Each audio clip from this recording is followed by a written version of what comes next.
Moi c'est Guillaume, je suis gay et j'ai été très longtemps sexuellement bloqué. Ce podcast c'est comme un guide, chaque épisode t'aide à sortir du non-dit, entendre tes désirs et donne des conseils pratiques pour ta vie sexuelle ou amoureuse. J'autoproduis ce podcast, c'est mon métier et je dépends des contributions des auditeurs comme toi. Alors va faire un don sur le site du podcast ou regarde ma petite tête sur mon Instagram ou les infos pour rejoindre une rencontre entre auditeurs près de chez toi, va sur actifoupacif.com. À la toute fin de cet épisode, je t'en dis plus sur les coulisses du podcast et comment la communauté des auditeurs peut t'aider.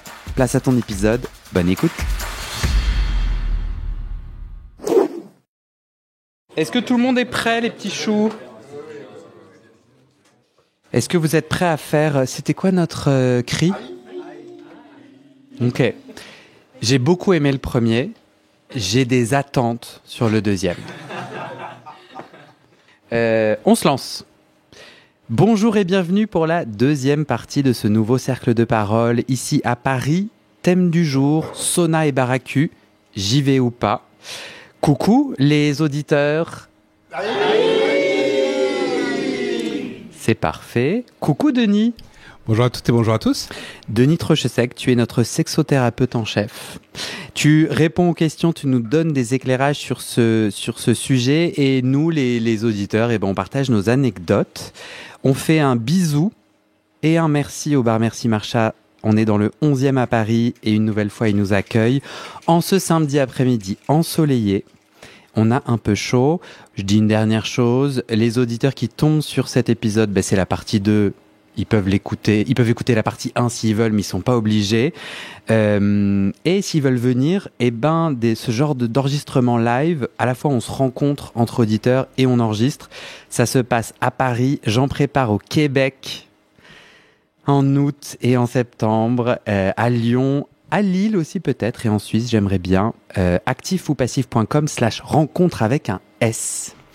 Et j'aimerais qu'on commence avec la fin de la partie 1. On était en train de discuter avec Kevin, qui nous dit que ça fait longtemps qu'il va dans des baracus, sauna et compagnie, et qu'il y a rencontré l'amour. Et en fait, moi j'ai envie qu'on commence par une petite pointe d'amour. Une relation de 6 ans. Ouais. Est-ce que tu peux me ramener à cette soirée ? Je suis en hiver ou en été ?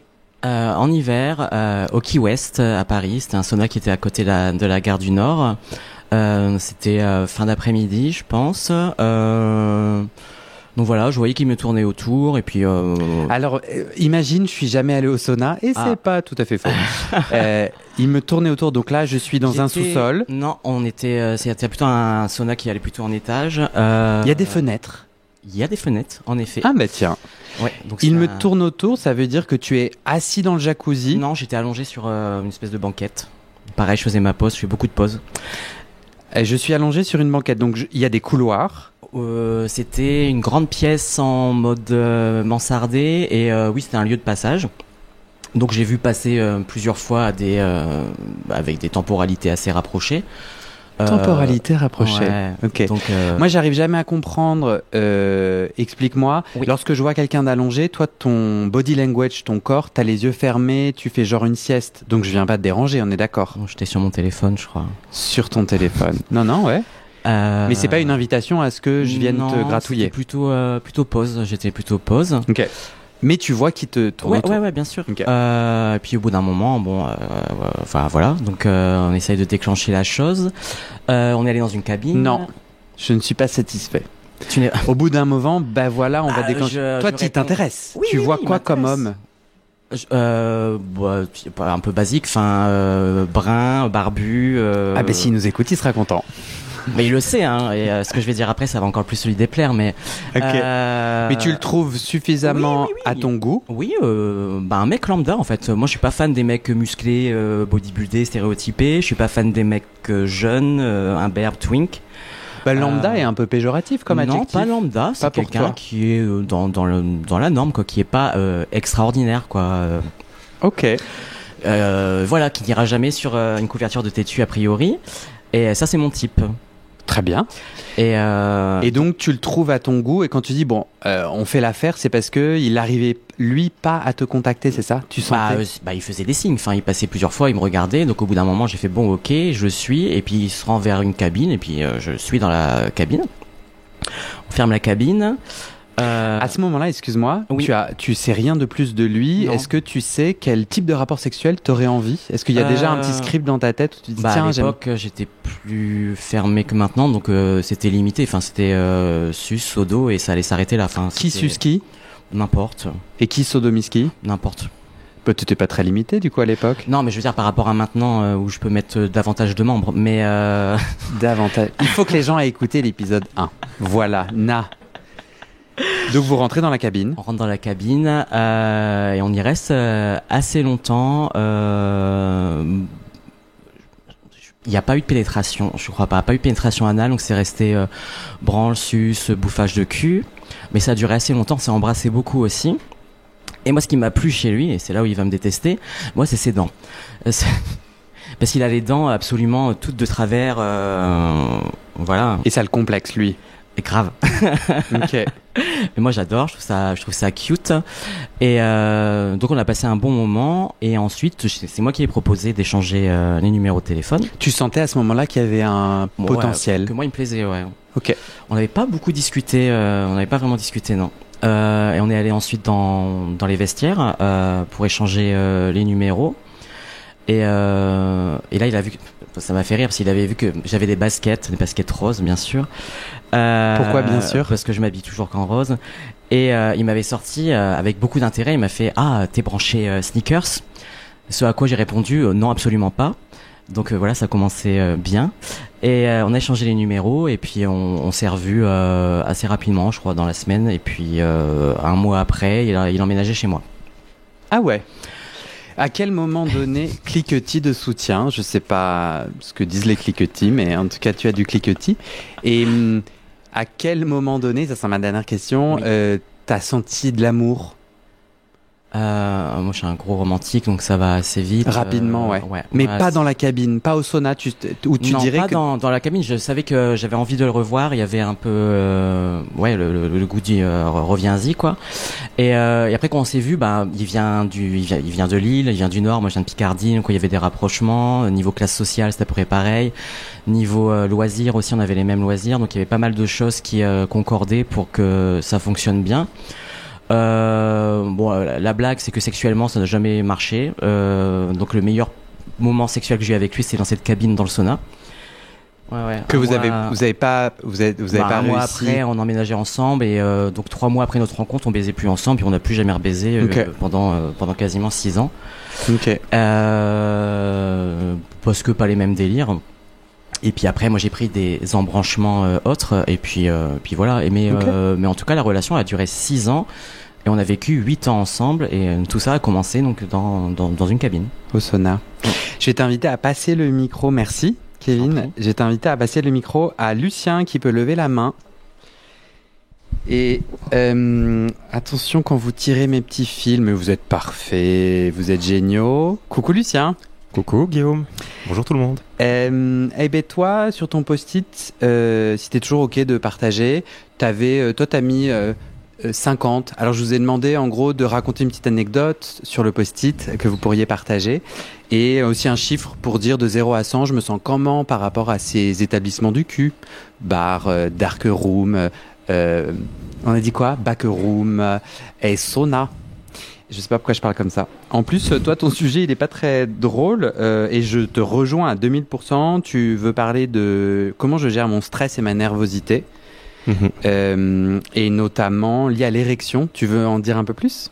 Oui, je peux partager. La dernière fois que j'étais dans un sauna, c'était après Pâques, je crois. Alors, juste pour une petite anecdote, moi je suis de Suisse, de la région de Lausanne. Attends, après Pâques, sachant que Pâques, c'est quel mois?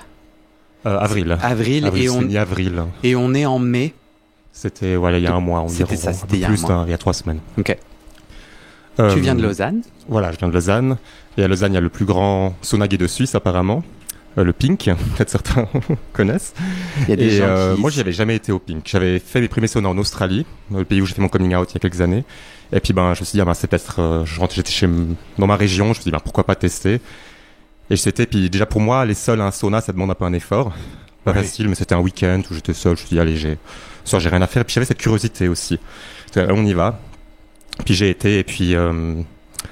c'était encore une bonne expérience. Je dirais 50 parce que ça va ça va gentiment aussi un peu vers l'eau parce que maintenant je commence un peu à prendre cette thèse. Mais il y a toujours parfois encore un peu ces petits moments de malaise. Je peux raconter peut-être, j'ai eu un rapport sexuel dans ce sauna qui était agréable. Enfin, j'ai rencontré en fait un ancien date. Je suis tombé sur un ancien date, quelqu'un que j'ai rencontré il y a 2 ans. Et alors on a passé un moment, on s'est embrassé et tout, mais après au moment enfin, je pense que j'ai eu du rapport. Enfin, au début, on était dans une cabine et j'avais pas de problème à être excité, à avoir une érection.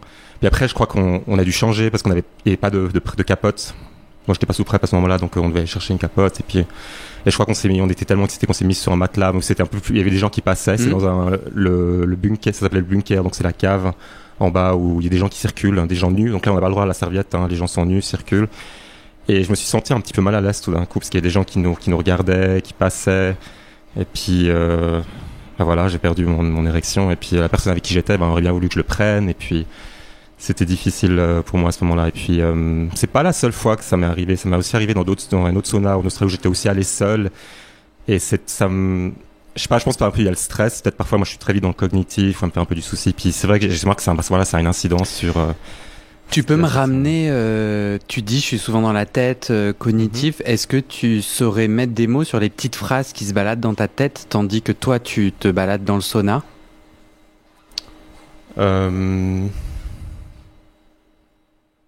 Moi par exemple c'est je suis moche, je suis moche, je suis moche. C'est vrai? Toi ça serait quoi?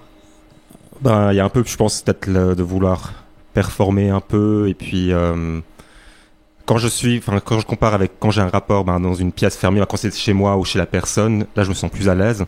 Mais quand c'est un sauna, on disait parfois il y a aussi d'autres choses qui peuvent avoir influence, les odeurs, la musique. Moi quand il y a de la musique trop forte ou des odeurs trop fortes, ça me dérange un peu. J'arrive plus à sentir la personne. J'ai besoin d'être connecté aussi à l'odeur de la personne. Et puis il y avait c'est des facteurs en fait. Ouais. Et est-ce que toi du coup tu comprends ces facteurs comme voilà, c'est pas parfois, selon mon humeur et ma disposition, c'est pas des lieux toujours pour moi. Et si je ressens ça, je vais rentrer chez moi. Ou est-ce que tu te dis non, j'ai envie de régler quelque chose pour pouvoir vivre pleinement ma sexualité? Je me mets pas la pression. Là, par exemple, dans le cas là où j'étais avec mon partenaire, il s'est rendu compte que j'arrivais pas. C'est pas grave. On a juste fait quelque chose de soft et puis. Mais après, j'étais un peu moins frustré. Puis quand je suis resté un peu plus longtemps au sauna, puis j'ai essayé de voir si je pouvais de nouveau être excité ou bien rencontrer une autre personne. C'était difficile pour moi de trouver une autre personne avec un rapport. Donc de nouveau aussi, peut-être cette déception de pas trouver quelqu'un ou bien peut-être de pas plaire aussi. Je plais pas. Et puis. Ouais. Puis voilà. Mais après, j'étais un peu dans le hammam, sauna, puis le hammam qui peut-être, dans mon idée parfois c'est aussi un peu un fantasme, un king de se toucher ou bien de voir d'autres mecs. Parfois j'aime bien un peu pour regarder un peu. Donc là, à nouveau, j'ai pu être de nouveau en érection et puis finir en me masturbant.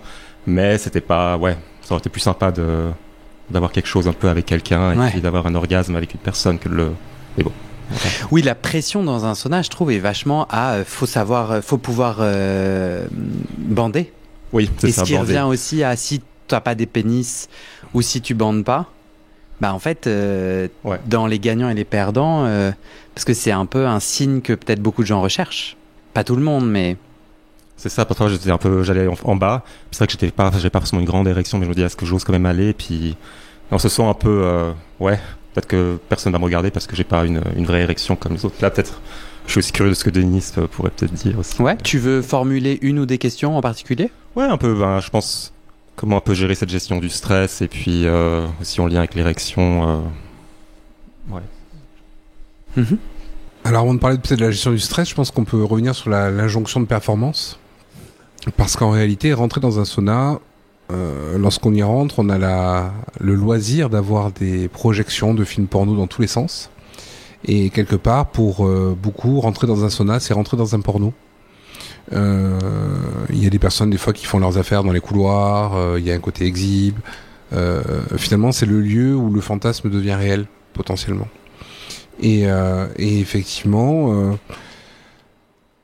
ça peut amener à des conduites très utilitaristes où finalement le partenaire n'est que le sextoy de l'autre, quelque part. Et ça peut être ok avec ça. C'est-à-dire que si on y va dans une démarche de j'ai envie de prendre mon pied avec un mec, avec une personne en tout cas, mais que je compte pas forcément tisser de lien, bah c'est ok, on se fait plaisir mutuellement et puis basta. Mais dans la mesure où on est dans un univers porno, eh bien il faut assurer, il faut répondre à la demande, répondre à la performance. Et bon, en gestion du stress, il y a 36 000 façons de gérer un stress. Bon, après ça se travaille avec des exercices de relaxation, etc. Mais avant de gérer le stress, ce qui serait intéressant, c'est de savoir d'identifier, comme tu l'as fait, quelles sont les zones ou les circonstances dans lesquelles tu n'es pas à l'aise. Tu vois, quand tu me dis dans le bunker, là, dans la cave où tout le monde passe, patati patata, ça te correspondait pas, c'est ok aussi. C'est-à-dire que vu qu'il y a, on va dire par exemple 50 mecs différents, on peut se dire que potentiellement il va y avoir 50 fantasmes différents. Et peut-être que aller dans cette zone-là n'est pas ta zone à toi, et t'as le droit de dire stop, t'as le droit de dire non aussi, et ramener ton partenaire dans une zone qui te correspond davantage. C'est-à-dire que, mis à part quand il y a des gros coups de cœur ou qu'il y a un feeling qui s'installe, si c'est pas toi, ça sera un autre. Tout comme si c'est pas ce partenaire, il y en aura un autre potentiellement. Donc je pense que c'est important avant d'avoir à gérer son stress, de se dire de quoi j'ai envie, de quoi est-ce que je n'ai pas envie, et de se dire si la personne elle attend un truc que je veux pas, c'est ok, ça lui appartient. Mais ça me touche pas, ça m'appartient pas, ça me définit pas pour autant. Ouais, c'est intéressant ce que tu dis, parce que justement pour moi ce côté on est tous remplaçables, moi ça me met vachement de pression. J'ai l'impression de pas être choisi, et deuxièmement en fait si je suis pas au niveau, je me fais dégager parce que l'autre ira chercher quelque chose ailleurs, quoi. Alors je pense que tu vois l'exemple tout à l'heure quand Kevin disait qu'il n'aimait pas les mecs style couverture de tétu, aller au sauna, je pense que ou dans un bar à cul, il faut être un peu en phase avec soi-même. C'est-à-dire que on peut plaire à des personnes, on ne va pas plaire à d'autres personnes, on peut être une gravure de mode et pas attirer qui que ce soit. Donc je pense qu'il faut accepter le fait de ne pas plaire. Déjà c'est moi comment est-ce que je me sens, et je sais que potentiellement je vais pas plaire. Encore une fois, c'est comme disait l'épisode précédent, ça va être une pochette surprise. Il y a des jours on peut aller faire un tour au sauna et rencontrer 6 mecs, et il y a des jours on va y aller pendant 8 heures et rien. Donc il va y avoir des personnes à qui on va plaire. Ouais. Donc je pense qu'il y a un rapport à soi qui est déjà à stabiliser, oui. En se disant j'y vais comme je suis, je vais plaire, je vais pas plaire, c'est ok. Oui. Et ton début de question, je l'ai oublié. Non, mais tu as superbement bien répondu. Et moi, j'allais demander à Lucien, est-ce que moi ça m'est arrivé? Je crois que oui, mais je suis dans le déni, donc je me souviens un peu exactement. Mais ça m'est déjà arrivé une fois. Alors j'y suis allé 3 fois, donc de un peu me forcer à avoir du sexe avec quelqu'un, mais pas vraiment me forcer, mais en gros. Je tourne, personne ne veut de moi, et moi je rejette des gens, j'imagine. Et du coup, mon désir fait que mes critères diminuent. Et du coup, toi, justement, quand tu t'as du coup après plein de cliquetis, ok. Oui, c'est ça. Plus on est excité. Et puis il y a un truc. Moi, je sais qu'il faudrait que je sois sage, aligné et Bouddha. Mais je me dis, j'ai payé 25 €. Et ça fait 2 heures et tout. Bon. Mais je suis pas forcément très aligné avec ce que je suis en train de dire. Hein. Faudrait que j'arrive à rentrer. Toi, finalement, t'as réussi à avoir de l'intime avec ce partenaire, ou t'as trouvé quelqu'un d'autre, ou t'es parti ainsi? Non, moi je suis content du moment intime que j'ai eu. Donc même si c'est resté dans le soft, câlin, fellation, etc., ça m'a bien convenu. Après. Ah oui, t'es allé dans le hammam? Ouais, j'étais un peu dans le hammam, j'ai vu, mais il n'y avait pas beaucoup de monde, tout le monde était en bas, et puis il y a beaucoup aussi de gens. Ouais, il y avait pas mal de gens avec qui je pouvais discuter, mais j'ai vu qu'il y avait beaucoup de gens qui étaient sous drogue aussi. Ah. Donc ça, je trouve un peu parfois difficile de communiquer ou de. Ouais. Comme disait Julien dans l'épisode 1. Ok. Mm-hmm. Mais finalement, non, je suis rentré. J'étais satisfait d'être allé, puis je me suis aussi dit, main sur l'épaule, bravo Lucien. Voilà. Ok, cool. Voilà. Chouette. Ouais. Denis? Oui, je voulais compléter. J'ai retrouvé la fin de la réponse que je voulais t'apporter. Il y a aussi le fait qu'on est tous le mauvais coup d'un autre. Le mauvais coup d'un autre. C'est-à-dire qu'il y en a certains avec qui ça va se faire naturellement, ça va être canon. Et il y en a d'autres, on ne sait pas pourquoi, mais ça va pas passer. Et finalement, là aussi, on peut tomber sur un mec qui nous plaît, mais de A à Z, qui a tout ce qu'il faut là où il faut, qui s'y prend bien au début. et se dire finalement ça retombe quoi. Et là aussi c'est pas forcément se mettre en tête comme tu le disais Guillaume tout à l'heure, je suis moche ou je suis pas performant, c'est accepter le fait que un rapport sexuel, même si c'est avec un inconnu, même si c'est assez utilitariste, c'est un rapport à deux et qu'on n'est pas le seul paramètre de l'équation. Voilà, c'est-à-dire que des fois on a des difficultés à avoir une érection, mais l'érection elle vient pas que de nous. C'est-à-dire que si le partenaire en face c'est je sais pas moi une étoile de mer, est-ce que je suis excité par les étoiles de mer ou pas? Bon, c'est une danse à deux. Voilà. Ok. Lucien disait qu'il a croisé un ex au sauna. Est-ce que quelqu'un a rencontré au sauna ou baracu ou dans cet établissement quelqu'un qu'il connaissait de la vie de l'extérieur? Parce que moi, ça c'est une angoisse. Levez la main. Il y a 3 personnes, 4 personnes qui lèvent la main. Ok. Didier, tu veux... est-ce qu'on passe le micro à Didier? Lève la main. Ouais, quelqu'un t'a vu. Salut Didier. Salut. Qui as-tu vu du monde extérieur? Un de mes employés. Super. Super. Non, pardon, c'est ma réaction, mais en vrai, toi, tu t'es dit quoi? Peut-être que tu travailles dans un sex shop et que tu lui as dit je vais au sauna. Non, à l'époque, je travaillais dans un restaurant. Et du coup, moment de gênance et en même temps... tu es nu? Oui, avec une serviette, parce qu'en fait... Ça me va un peu mieux.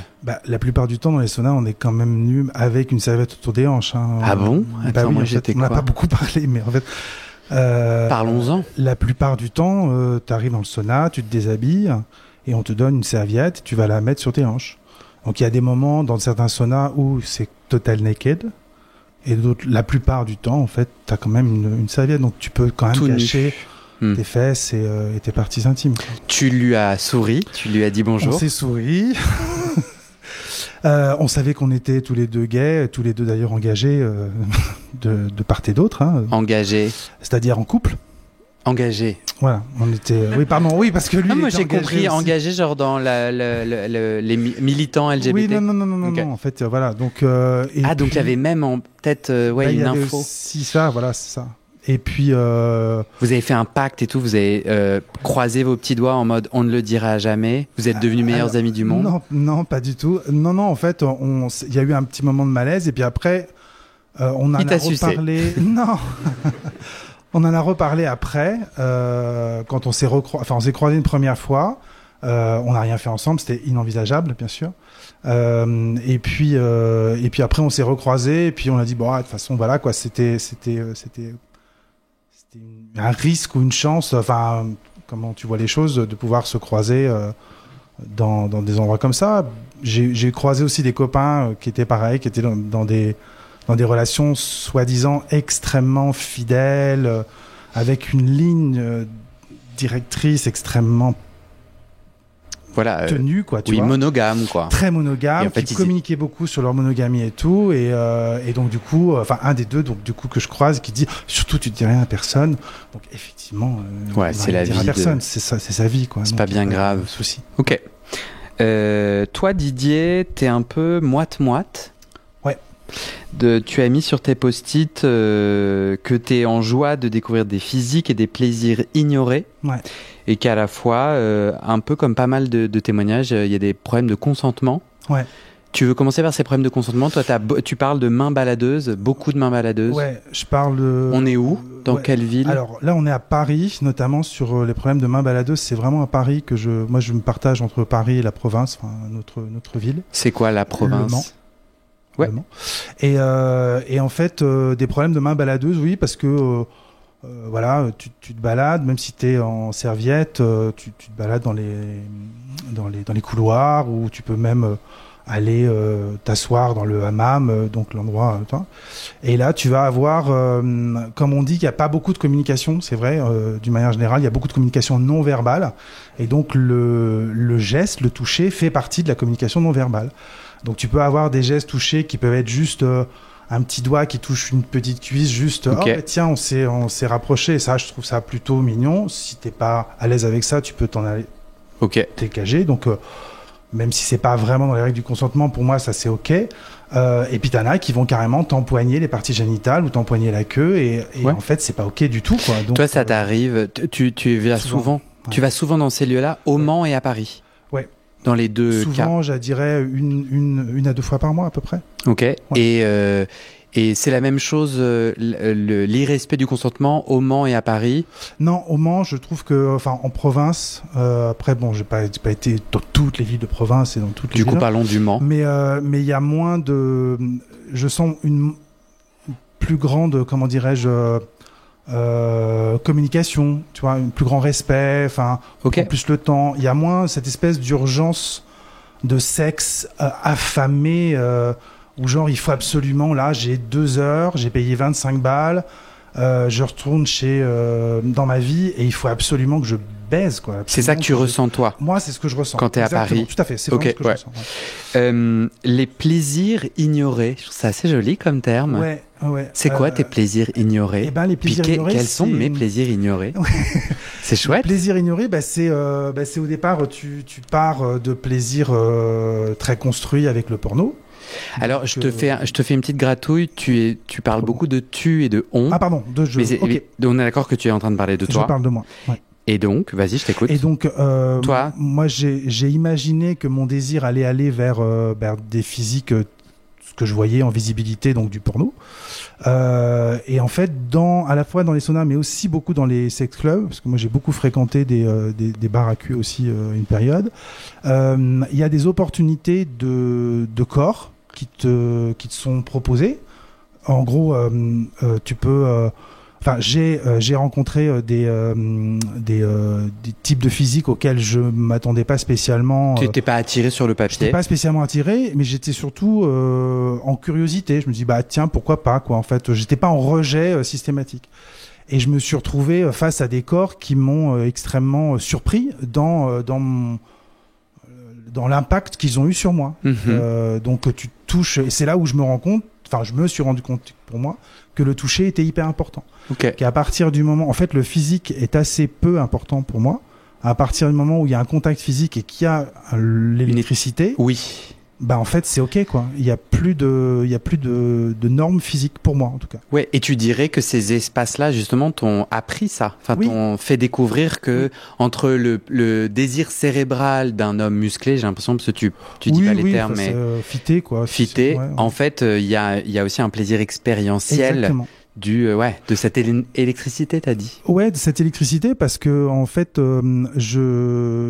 j'étais notamment dans un sex club que j'ai beaucoup fréquenté, qui est aujourd'hui fermé, dans lequel aussi j'ai rencontré mon ex-mari, quoi, avec qui je suis resté pendant 25 ans. Donc ça peut effectivement arriver, ce genre de choses. Il y avait une variété de types de corps, de types de personnes. Il y avait tout type social, quoi. Enfin, c'était vraiment extrêmement varié, tous les âges, il pouvait y avoir des personnes qui pouvaient avoir certains handicaps, quoi que ce soit, auxquels moi j'aurais jamais été dans une proposition ouais. confrontée. Enfin, je serais jamais allé vers eux. Et là, la proximité faisait que tu dis, ok, bon, allez, on va essayer, on va juste voir si ça me convient ou pas. Je pourrais toujours dire que ça me convient pas. Ce que je voulais dire aussi, c'est que dans l'histoire du consentement, il y en a qui l'écoutent pas, mais il y a aussi une façon de le poser. Quand tu acceptes de rentrer dans un moment d'intimité quand j'accepte, je vois que tu tiques, c'est bien, merci, ça me permet de me recadrer. Quand j'accepte de rentrer dans une intimité, dans une cabine, par exemple avec quelqu'un, et que pour une raison ou pour une autre, effectivement, je sens plus rien, voire même je débande complètement, de dire excuse-moi, je suis désolé, mais ça va pas le faire. Bonne journée, je suis désolé. Voilà. Ouais. Donc, en fait, ça passe assez bien, en fait. Enfin, moi, en tout cas, pour moi, j'ai trouvé que ça passait assez bien. Et c'était un apprentissage pour toi d'autoriser. Oui. Ok. Oui. J'imaginais absolument pas du tout pouvoir le faire il y a quelques années. Du coup, j'acceptais des situations où le consentement, du coup, n'était pas du tout fait. Pareil pour la drogue. Moi, je vais plus trop dans les sex clubs parce que je trouve, les dernières expériences que j'ai eues dans les sex clubs, il y avait trop de camps. En tout cas, j'identifiais moi trop de. Paris et Le Mans, pareil sur la drogue. Non, c'est Paris. Plus Paris. Ouais. Après, Denis. il n'y a pas beaucoup de sex clubs. Pardon, merci. Non. Oui, une petite chose sur l'expérience du consentement que tu décris. Je pense qu'il y a aussi une différence en termes de rôle. C'est-à-dire que on connaît pas ta position et elle est pas demandée, mais par exemple, effectivement, si t'es un actif et que tu bandes pas, le passif va pas te séquestrer forcément ou va pas insister. Alors que potentiellement, l'inverse peut être un peu plus fréquent. Donc, je trouve qu'effectivement, le consentement, c'est aussi intéressant de remettre aussi la question du rôle et de la performance, parce que là, justement, puisque il y a cette injonction de performance, si t'es plus performant, quelque part, t'es plus intéressant. Mais tant que tu continues d'incarner une forme de performance en fonction de ta position, de ton rôle ou de ta pratique, des fois, le consentement a besoin d'être réitéré, ou le non-consentement notamment, a besoin d'être réitéré et appuyé pour trouver une résolution aussi simple. Et puis, il y a peut-être des gens, est-ce que là, dans nous qui sommes présents, il y a des personnes qui se sont dit, je vais être plus celui qui est pénétré, passif, parce que comme ça me déstresse sur l'érection ou avoir un pénis et tout. Est-ce qu'il y a des gens parce que moi, oui. Ouais. On lève la main si on a envie. 1, 2, 3, 4, 5. Non, ok. Moi, j'aurais l'impression qu'on peut même choisir si on aime les deux, parce que du coup, ça te déstresse. Toi, t'en penses quoi, Didier ? Pour moi, mon érection, elle est vraiment liée au baiser à la bouche. Okay. Donc, en fait, si j'embrasse le mec et que j'ai pas d'érection, c'est même pas une question que je vais pas performer. C'est une question que ça va pas le faire, en fait. Que je sois actif ou passif, en fait, c'est pas le sujet. C'est vraiment si je ressens quelque chose, je peux avoir une érection ou pas d'érection, mais en tout cas, c'est vraiment par le baiser que je vais sentir le truc. Okay. Et donc, c'est le contact physique. C'est quoi la différence entre du sexe que tu as, donc on est dans du sexe heureux, oui. Donc t'es content, ça se passe bien pour toi. C'est quoi la différence entre ton sexe heureux dans ta chambre, ou enfin tu vois dans un appartement, dans un lieu d'habitation, et au sauna ou dans un bar à cul? C'est quoi la différence? Pas facile à répondre. On a dit tout à l'heure, certains sont plus debout. Parce que dans certains bar à cul, t'as pas de matelas, donc il y a la position. Je crois qu'en fait, c'est la potentialité des échanges, en fait. Quand t'es chez toi, enfin quand je suis chez moi, dans ma chambre, je vais avoir mes fantasmes, je vais avoir mes vidéos sélectionnées qui marchent très très bien et qu'au bout de quelques minutes, j'ai ce qu'il faut. Donc là, tu parles de masturbation ou même dans tes rapports sexuels, t'as un peu des scripts que tu n'as pas au sauna? Ou au bar à cul, pardon. Si je vais dans un sauna, c'est pour essayer de rencontrer aussi d'autres corps, pas juste des amants. Même si j'ai pu donner rendez-vous à des amants dans des saunas pour faire du sexe à deux ou à plusieurs, la potentialité du sauna, pour moi, elle est sur la découverte de la surprise. Autres. Ouais, la genre, rencontre en fait, potentielle. Mais aussi. Ouais, tu marches et tout. Enfin, moi, j'ai un souvenir tu t'assois au hammam et en fait, là, dans la pénombre, en fait, il y avait quelqu'un à ta droite et t'as du mal à le voir et puis en fait, il est beau. En fait, il te plaît. Donc là, tu te dis, est-ce que j'avance la main et tout. Moi, j'ai quand même apprécié cette partie-là de, voilà, une sorte de conquête, ou je sais pas, comment je communique, est-ce que ça va marcher, est-ce qu'on se regarde, et de la surprise, quoi. Tu ne sais pas, là où c'est très scripté sur Grindr, je sais pas ce que vous en pensez, mais tu peux quand même échanger avec un certain type de photos, c'est assez cadré, puis après on se dit ce qu'on va faire et tout. Dans mes 2 expériences au sauna, on reste bien tranquille, mais comme j'ai dit, tout le monde a le droit à son opinion, quel que soit son niveau d'expérience. J'ai trouvé qu'il y avait quand même cette aventure assez incroyable. Moi, je trouve que c'est vraiment une aventure dans le réel. Donc, moi, je suis pas du tout. J'ai beaucoup de mal sur les réseaux sociaux. Je trouve que le script qui est. Ça me fatigue, en fait. J'ai une question là-dessus. Est-ce que tu es à l'aise de dire ton âge ? 53. Est-ce que tu dirais que tu es plus ou moins rejeté sur les réseaux versus dans les bars à cul ou sauna ? Ou tu dirais pareil ? Pour l'instant, les réseaux, c'était essentiellement Grindr. Donc là, effectivement, il y a assez peu. Enfin, les dernières années, là, la désirabilité a nettement baissé. Alors qu'elle n'a pas baissé dans les bars à cul et les saunas. Alors qu'elle n'a pas baissé, voilà. Okay. En fait, c'est juste la population qui me cible qui est différente. Merci. Denis ? Oui, pour revenir sur ce que tu trouvais le plus excitant, le côté surprise. J'ai deux exemples par rapport à ce que tu dis. Par exemple, quand on achète un jeu à gratter au bureau de tabac, en fait, même si tu le grattes pas, que tu le présentes, en faisant bip bip, la personne peut te dire si t'as gagné ou pas. Ah ouais, je savais pas. Ah oui, la personne du bar à tabac peut... Ah ouais. Donc, qu'est-ce qui plaît dans l'histoire ? C'est de gratter case par case, seconde par seconde, en espérant que la prochaine va être gagnante. Ah, c'est vrai. Et finalement, c'est ce que tu expérimentes aussi dans un bar à cul, dans un sauna. C'est-à-dire que sur Grindr, tu peux balayer les cases, t'as des scripts, c'est prêt, c'est réponse directe. Alors que finalement, là, on est un peu dans l'exemple du chat de Schrödinger. Il est dans sa boîte, on ne sait pas s'il est mort, s'il est vivant. Mais tant qu'on ne sait pas, c'est qu'il y a de l'espoir. Mais c'est vraiment ça que j'ai ressenti. Je me souviens, là, à Berlin, j'ai tourné j'étais avec des amis, donc moi j'ai suivi les conseils que je donne, je suis allé avec des amis, j'étais intimidé et tout, mais c'était chouette. Je les regardais du bout de l'œil et tout, on se faisait des coucous. Et je trouvais ça ultra glauque. Je tournais, moi, dans les couloirs. Et comme quelqu'un a dit, là, dans l'épisode précédent, j'avais l'impression d'être invisible. C'est-à-dire, les gens, pour vraiment pas me signifier que je les intéressais, je passais devant eux, je leur souriais, et eux, ils regardaient à travers mon front. Et je me suis vraiment dit, putain, c'est l'horreur. Et je me disais, allez, vas-y, j'ai envie. En fait, j'avais envie d'essayer, quoi. Je me suis dit, bon, je vais mourir, mais pas de ça. Et vas-y, en fait, j'en sais rien.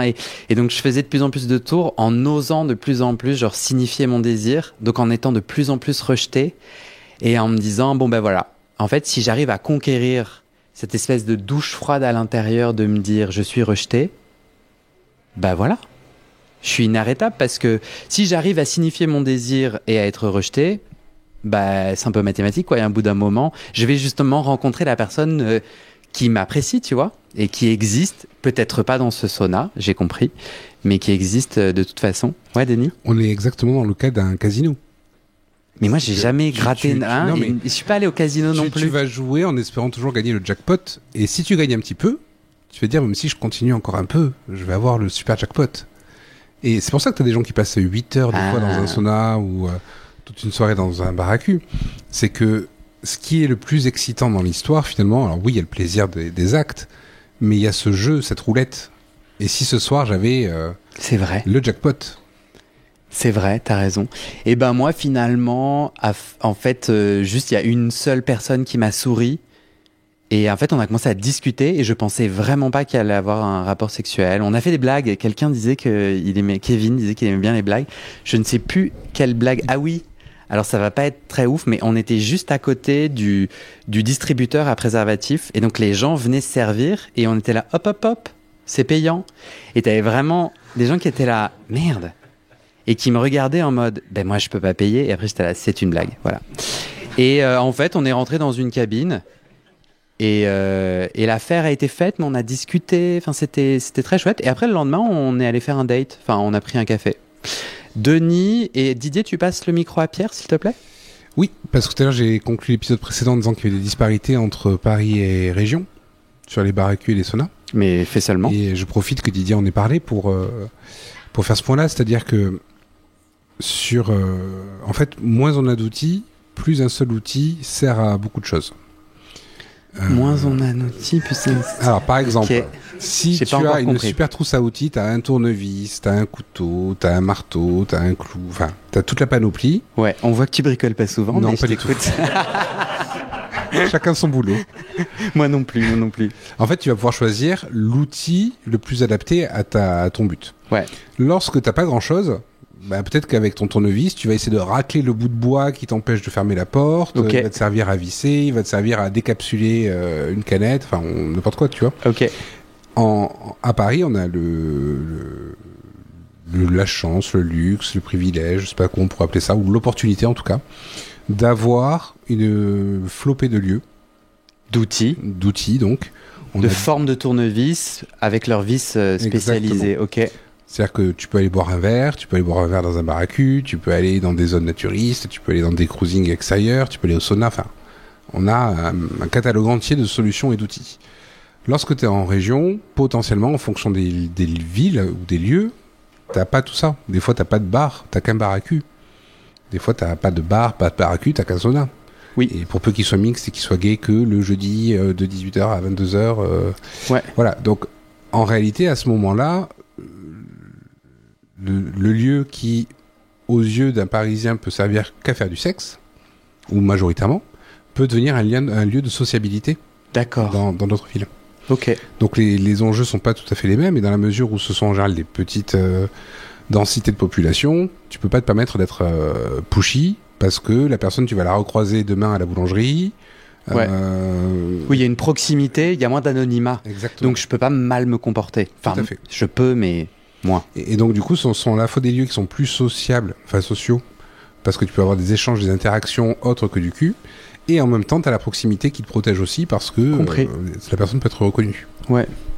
Merci. Pierre, tu as... Oui, c'est une question, mais qui est plus de la curiosité. Oui. Tu parlais de ton expérience sauna à Berlin. Et quelle est la langue d'échange que tu as adoptée lors de cette visite ? Tout à fait, car je ne parle pas allemand. Eh bien oui, c'est ce que je sais. Anglais, car il était australien. D'accord. Parce que tu disais, je me suis fait rejeter pas mal de fois, mais comme c'est un sauna situé à l'étranger, que tu ne maîtrisais pas la langue du pays en question, peut-être qu'il y avait encore un facteur de plus qui allait donner une raison de plus de provoquer du rejet. Voilà. J'ai vraiment l'impression qu'il y a eu l'universalité du sourire et du regard. En gros, si je te regarde dans les yeux et que je te souris, quelle que soit, je crois, la langue, on comprend qu'il y a possibilité ou désir de connexion. Et donc là, quand je parlais de rejet, c'est vraiment, je disais, tu vois, leur regard était sur genre mes oreilles. C'est la com non verbale qui a rejeté, en fait. Ouais. Ouais. Et mais je peux me tromper, hein, parce que peut-être qu'en fait, peut-être j'ai mal compris et mal, ouais. Peut-être que si tu n'avais pas souri, t'aurais plus d'avantages. Alors ça, c'est sûr que pour moi, dans les gagnants de ces espaces, plus tu es masse for masse, plus tu es masculin, plus tu as une dégaine. C'est l'histoire que je me raconte, hein, mais que je sais pas s'il y a des études ou pas, mais moi j'ai l'impression.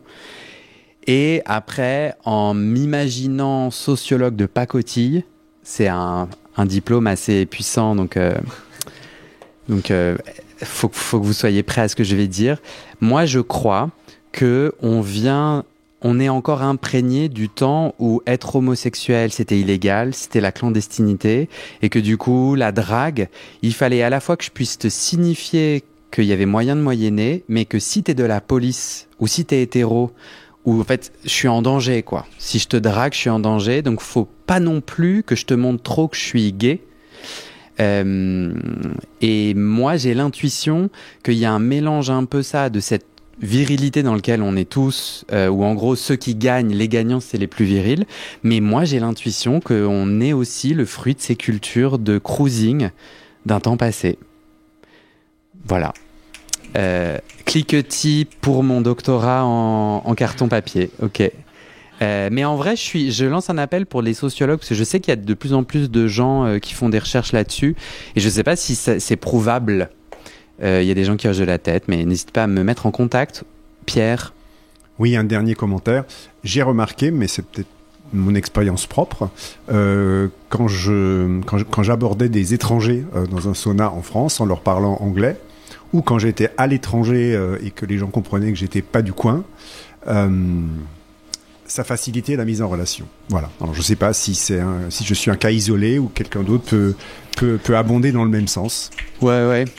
Apparemment, les gens abondent. Toi, Pierre, sur ton post-it, tu as écrit « Pour ne pas être déçu de ma visite de backroom, je m'y rends sans attente particulière, je laisse faire le hasard. » C'est exactement...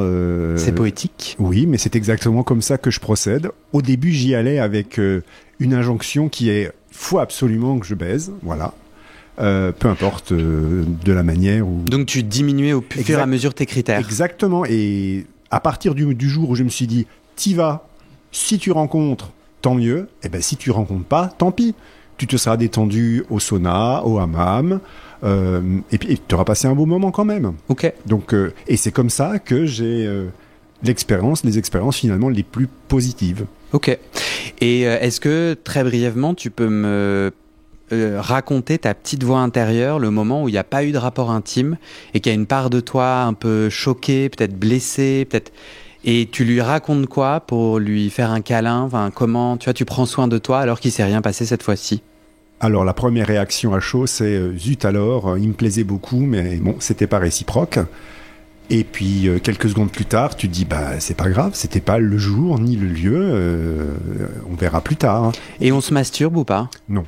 Ah ouais, Non. Tu lis un bouquin. Je passe à autre chose, voilà. Tu as une force que je n'ai pas. J'aimerais qu'on termine avec Nathan, qui est juste là, qui peut lever la main. Nathan, en fait, je trouvais ça intéressant parce que toi, tu étais 50-50 sur ton post-it. Et tu as écrit quelque chose de joli. Tu as dit entre fascination culturelle, la relation et l'appréhension.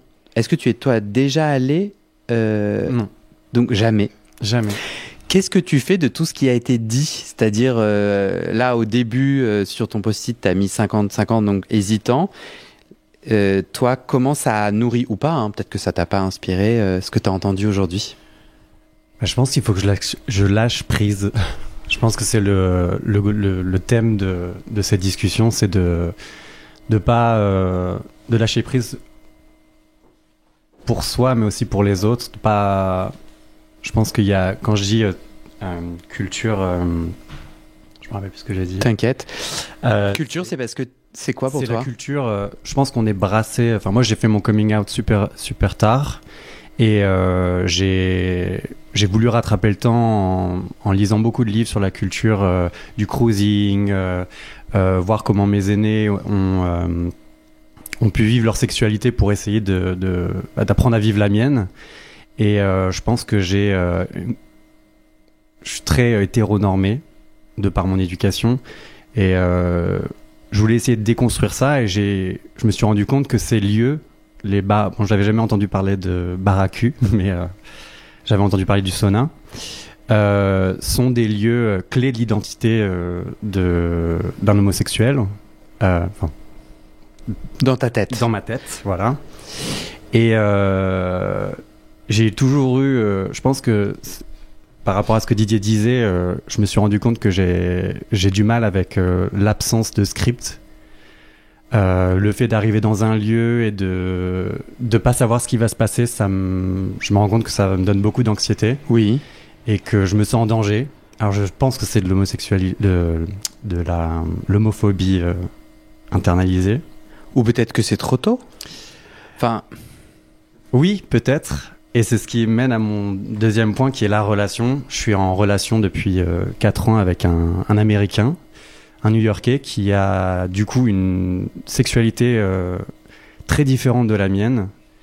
Et c'est vrai que c'est un chemin que j'avais déjà emprunté avant de le rencontrer, mais lui, il est très demandeur de fréquenter ce genre d'endroit.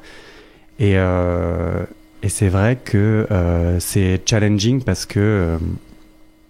ça t'inquiète. Ça m'inquiète, voilà. Toi, quand tu dis que ça fait partie de la culture, le sous-texte, c'est un peu, tu te dis, je dois en être. Bah, du moins, je me pose la question. Et je me dis, voilà, je vais pas rester bloqué dans mes peurs et dans ma perception de ces espaces-là qui est peut-être... Pourquoi pas? J'entends que le blocage, c'est jamais agréable, mais en fait, j'ai l'impression que du coup, Denis et moi, on bricole énormément. Donc, dans cette image de boîte à outils, j'ai l'impression que on est en train de dire, bah moi, pour le moment, je sais pas, le marteau là, je suis pas trop sûr. Pourquoi t'as la hâte, t'as hâte d'utiliser le marteau parce que t'as l'impression que sinon tu fais pas partie de la communauté? Bah, je pense que oui, parce que, enfin, je pense que oui, je pourrais pas comprendre la communauté si j'essaye pas moi-même, parce que les livres c'est bien beau, mais je pense que la vraie vie c'est bien plus intéressant. J'ai oublié ce que j'allais dire. T'inquiète. Est-ce que tu penses que tu peux perdre ta relation si tu vas pas aussi vite que lui? Oui. Alors on en parle beaucoup. On en parlait encore hier. J'essaie d'exprimer le fait que je vais à mon rythme et que je peux pas aller plus vite que la musique. Mais c'est vrai que ce qui aussi me motive et me motivait avant de le rencontrer, c'est qu'en fait, et aujourd'hui notre discussion en est encore plus la preuve, c'est que c'est vraiment une porte ouverte au plaisir. Et je pense que ça vaut le coup. Ouais. Moi, j'ai les fois où je me suis fait le plus mal, moi je suis très impatient, donc je me connecte beaucoup avec ce que tu as dit. Et les moments où je me suis fait le plus mal, c'est quand j'ai exigé d'aller plus vite en me comparant aux autres. Mais après, c'est à toi de savoir ce que ça veut dire vite et ce que ça veut dire les autres. Mais je sais que je vais avoir 40 ans et du coup, tu vois, je suis au tout début. Enfin, tu vois, j'ai fait 2 saunas et un baracu et je suis même pas sûr d'avoir. Enfin, j'ai besoin de temps pour digérer, pour peut-être y retourner et je suis un peu hésitant, tu vois. Mais je trouve que se comparer, c'est le pire. Donc, moi, je sais pas ce que c'est la communauté gay. Je passe mon temps dans les podcasts à demander aux gens de géolocaliser leurs témoignages, de dire dans quelle ville, de dire parce qu'en fait, il n'existe pas un passeport qui te sera retiré si jamais tu ne mets jamais les pieds dans un sauna. Mais tu le sais, hein, je te prends pas pour un idiot, et en fait, t'as un désir apeuré, et je crois que tu m'as pas demandé de conseil, mais je me conseillerais moi, donc je te le donne pas, mais je me donne un conseil, c'est assez beau, un désir apeuré, et je peux rester un peu là-dedans, donc j'agis pas dessus parce que je pourrais me mettre en danger ou parce que c'est des moments où je suis pas capable d'être rejeté, par exemple, où du coup je ressors du sauna en étant super mal parce que mais je sais que j'ai le désir et que je te dis à bientôt, tu vois, je te dis et du coup j'essaie de me dire comment je vais à la conquête de ce désir et pendant des mois et des mois c'est un peu un point d'interrogation. J'écoute un podcast, je vais à un live, j'y vais avec un ami ou pas quoi. Et franchement, je suis las de la comparaison. Tu vois, cette idée qu'il y aurait des homosexuels gagnants pour qui, tu vois, qui cochent toutes les cases et c'est avec eux, il n'existe pas. En dehors de nos cerveaux, il n'existe pas. Et ça fait 4 ans et 320 épisodes que je les cherche, il n'existe pas. Il n'existe pas. Denis, tu finis? Tu conclus? Oui, je trouve Mais après, non, peut-être avant Nathan, réagis et après tu conclus. Je réagis par rapport à, effectivement, au témoignage de Nathan. Je pense que c'est une démarche qu'il faut faire pour toi en premier lieu. Et donc à ton rythme, évidemment. Et même si l'anxiété et tout ce que tu peux exprimer jusqu'à présent, ça se travaille, évidemment. Je pense comme disait Pierre, il faut être ouvert à la surprise, d'une part. Et peut-être donc aller au sauna, non pas dans une démarche de est-ce que je vais plaire, est-ce que je vais assurer. C'est-à-dire que tu n'es pas l'objet de l'observation des 100 personnes du sauna, mais te dire que toi, tu vas observer les 100 personnes du sauna. C'est-à-dire que c'est plus toi qui es au centre. Tu te mets, même si tu es dans l'activité, t'es pas obligé de faire. T'es pas obligé d'aller partout. Mais tu peux juste te placer en observateur, sans être acteur, pour le coup. Et donc ça déplace un petit peu l'objet de pression, c'est-à-dire que c'est plus toi qu'on va regarder, c'est plus toi qui dois assurer. C'est... t'es observateur. Voilà, t'es juste là pour prendre des marques, regarder ce qui se fait, comme si tu regardais finalement un porno, mais en nature, quoi.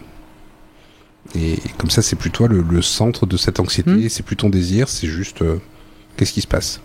Et ça m'inspire vachement et ça pourrait, quand on est prêt, t'es un peu en mode enquêteur, donc à l'issue de ça, soit t'étais avec des amis et vous faites un débrief en mode qu'est-ce que j'ai aimé, qu'est-ce que j'ai moins aimé, si c'était à refaire, je le ferais comment. Mais je trouve que du coup, ça donne un peu une attitude de j'enquête, quoi. Je suis à la découverte d'un truc que je connais pas, tout le monde m'en parle, mais je vais me faire mon avis. Doucement, dans la douceur et le soin. Tu veux réagir, Nathan? Non, Nathan. Un grand merci pour ce super double live. J'ai été super inspiré, moi, par vos échanges. Je trouvais qu'on a abordé plein de sujets dans la complexité, dans la douceur et le rire. Non, c'était vraiment chouette. Merci.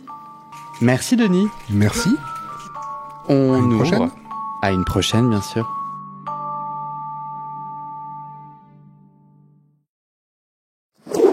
Et c'est la fin de cet épisode. Je te donne 4 raisons d'aller tout de suite sur le site du podcast actifopassif.com. Numéro 1, viens à une rencontre entre auditeurs près de chez toi ou un enregistrement en public. Raison numéro 2, va voir notre annuaire collaboratif entre auditeuristes, des soignants gays ou queer-friendly, déjà 230 contacts partout dans le monde. Raison 3, viens suivre les coulisses du podcast et mes pérégrinations sur mon Insta ou le groupe WhatsApp privé. Raison numéro 4, viens discuter entre auditeurs sur le Discord, on est déjà plus de 1000 membres. Et enfin, tu le sais peut-être, ce podcast c'est mon boulot à temps plus que plein et j'ai décidé de le garder gratuit et de refuser les sponsors commerciaux. Ça veut dire que je dépends de vous, mes petits auditorices. J'ai besoin qu'on soit 400 à donner 60 € par an, c'est le prix d'une seule séance de psy, pour avoir une première sécurité financière. Aujourd'hui, en mai 2025, on est 237 sur les 400. Alors si ce podcast t'aide ou t'inspire, rejoins les 400 maintenant, activeoupassif.com/don.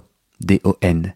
Tu peux aussi m'aider en mettant tout de suite 5 étoiles et en t'abonnant au podcast sur ta plateforme. C'est des petites actions qui poussent l'algorithme à proposer le podcast à plus de gens et ça m'aide à trouver des témoignages et des donatrices. Merci à toi et à très bientôt dans tes oreilles.